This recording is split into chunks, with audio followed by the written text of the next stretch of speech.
You know, as a manager, it feels like you live and die by the numbers. But what if hitting the target isn't the whole story? Today, we're going to explore a whole new management idea that looks beyond just the results to unlock what really drives a team forward. So, we've all been there, right? You set this crystal clear, measurable goal, a KPI, and you're thinking, this is it. The team knows exactly what to do. But then engagement is kind of flat and the results are inconsistent. It's a classic management puzzle. Why isn't a clear destination enough to get everyone moving in the right direction with, real energy and purpose? And here's the big shift in thinking. The problem probably isn't the target itself. It's our complete focus on it. See, high-impact managers know that the final number, that's just a lagging indicator. The real magic, the real secret sauce is in the process. It's the actions, the habits, and the behaviors that actually create the result. It's all about how the work gets done. Okay, so if we want to start tracking the how, what do? Well, we need a new kind of tool. Let's dive into the core concept for today's explainer, the behavioral KPI. A behavioral KPI isn't just another number to track. It's really a whole new way of thinking. It's all about defining what success looks like by a set of actions, not just a final result. And that's what makes goals meaningful, because they connect directly to what your team is doing every single day. The difference here is actually simple, but it's so powerful.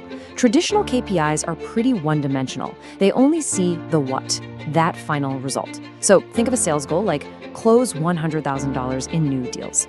But behavioral KPIs, they're two-dimensional. They track both the what and the how. So the goal might become something like make 5 proactive outreach calls to past clients each week. You see the difference? It's a coachable, repeatable action that leads to the result. This gives you a way more complete picture of performance and a much more powerful lever for change. All right, this all sounds great in theory, but how do you actually put it into practice? Let's get into the manager's playbook and see how this whole thing builds into a simple, actionable framework. So the playbook has 3 core steps. First, you've got to set meaningful goals, and you do that by getting your team involved in creating them. When they help build the target, they're way more invested in hitting it. Second, you got to align that vision by constantly talking about how the daily stuff contributes to the company's bigger mission. You connect the dots for them. And third, you build a culture of accountability that's all about learning and shared ownership, not about playing the blame game. And remember, this playbook isn't just for you, the manager. It's really for your employees. Focusing on behaviors gives your team a super clear roadmap. They know what's expected, they stay engaged, and they can deliver top-level results over and over again because they've mastered the process, not just aimed at some number. Now, when you get this right, the impact goes way, way beyond one person or one target. You actually start to fundamentally change the environment your team works in. You start building a true winning culture.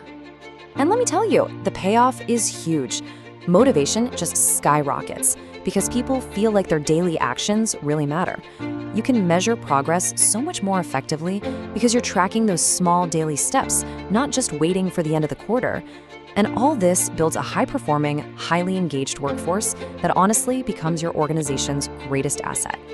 So, what's the ultimate goal of building a culture like this? It's all about creating an engine for sustainable, long-term growth. This isn't about short-term wins. It's about building a team and a system that can adapt, innovate, and just thrive for years to come. As we start to wrap up here, let's bring the focus back to you, the manager. Adopting this whole approach is about more than just hitting next quarter's numbers. It's really about defining your long-term impact as a leader. Ultimately, mastering these skills is what elevates you from just a manager of tasks to a true leader of people. Just like it says here, you'll be able to develop a high-performing workforce that actually sustains long-term growth. Your legacy isn't just the results you achieve, it's the culture you build. So I'll leave you with this question to think about. Look at your team, your goals, your challenges. What is the single most important how? What one behavior, if everyone on your team adopted it consistently, would completely transform your collective impact? That's your starting point. That's your first behavioral KPI.